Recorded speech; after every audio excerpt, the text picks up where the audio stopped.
Hello everybody, this is Martin here.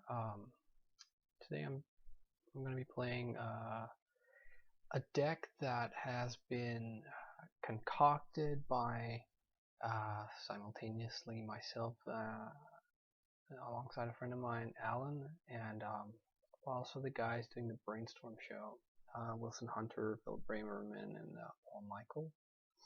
So just shout out to them. I've just been not very inventive, so I've just dubbed it Esper Mentor.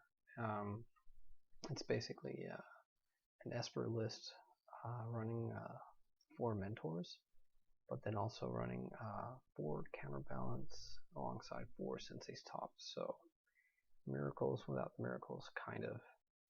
But it's a little bit of a different animal because we're also running like Deathrite Shaman, sort of jack of all trades kind of thing, where we can speed out a mentor, like jam Jace turn 3 if that's what we want, but also like it's super great for its use, its utility in like the mid and late game, I think. So I've made a few changes to the list. I tested it for a bit. I've added a deluge to the main deck to have like 1 sweeper effect, and then I'm testing out this Demure charm that Wilson and the guys were talking about, and I don't know if it's like, I think it's right on the cusp of cutesy, but I haven't really played with it, so I guess, you know, I kind of want to give it a shot before just making a call. Yeah, so 4 plows. I used to play 3 snap. I'm down to 2 now because I think I was getting sort of, yeah, 3 just seemed like 1 too many. 4 4s, and so we kind of want to take control of the game and establish like counterbalance and Sensei's lock. Then deploy a mentor or a Jace alternatively. But we're also able to go a bit more sort of throwing punches back and forth with like make a mentor, maybe make a token. If we then lose the mentor, we have the token, maybe have a Deathrite. Yeah, so it's operating on like those kinds of axes. The stumbling block I've found so far has been like the mana, and this deck kind of suffers, I feel like, from the same melees that like the Deathblades old does. Like, it's just a super greedy mana base. To remedy that, we've built it with like basics. The thing though is I really feel like Deathrite harkens for non-basics. Like, it's so awkward having like an opening hand of like island, fetch land, Deathrite. It's like, I guess it doesn't have to be that awkward, but like just island and Deathrite in the same opening hand just always feels a little bit sort of ugh.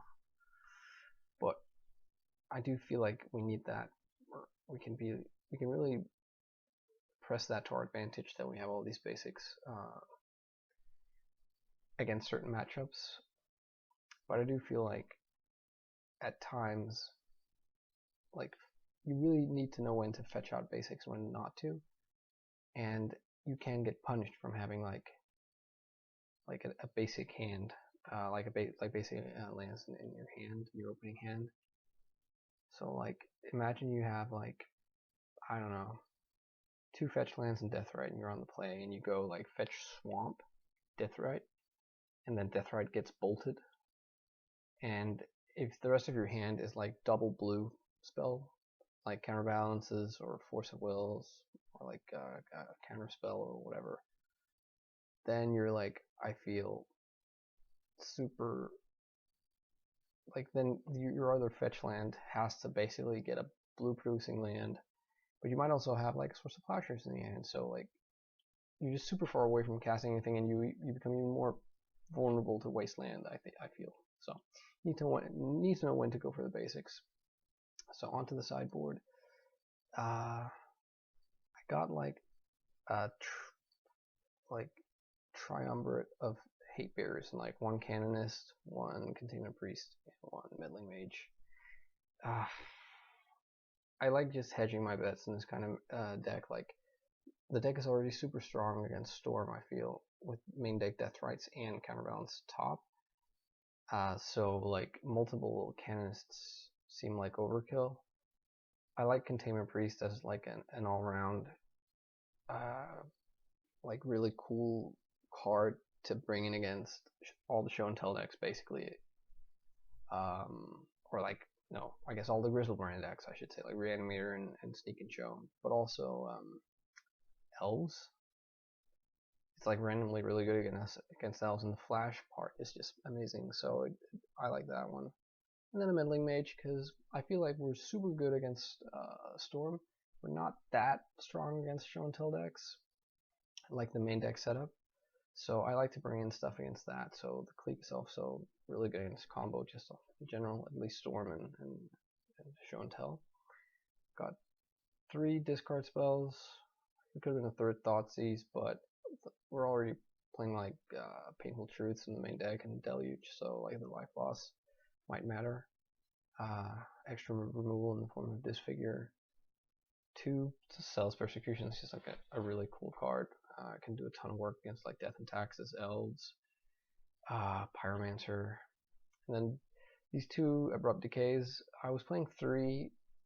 I saw that Wilson was only playing, or I heard rather, he was playing 2 and then a Disenchant, and I like that split because I do think Disenchant has like merits over Abrupt Decay, but the 2 Abrupt Decay are really, I think, primarily there to hedge against miracles, because like I think we're somewhat able to stand or go toe to toe with miracles now that we are running Counterbalance as well, but especially in the post-boarding games when they get to bring in like 2 to 4 red blast effects and we don't have that, and that's like, that really tilts it to their favor. So I think this is Abrupt Decay can sort of go some way to create some parity.